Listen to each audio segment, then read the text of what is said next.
This is a light-dependent resistor. The voltage shown on the screen of the multimeter is the voltage from the arm of the voltage divider network that is controlled by the light-dependent resistor. As you can see from LED number 1 flashing at approximately 1 Hz, the sensor is detecting poor light. I will now move the desk lamp towards the LDR in a controlled manner and try and find the lower threshold, which theoretically should be 2.22 volts.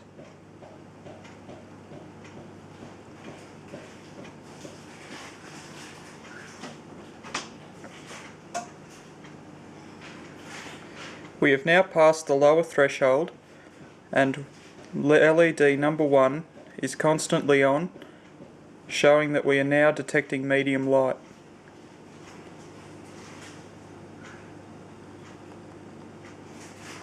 The upper threshold should theoretically be 2.67 volts. We have now passed the upper threshold and the sensor is detecting good light, as can be seen by both LEDs being illuminated.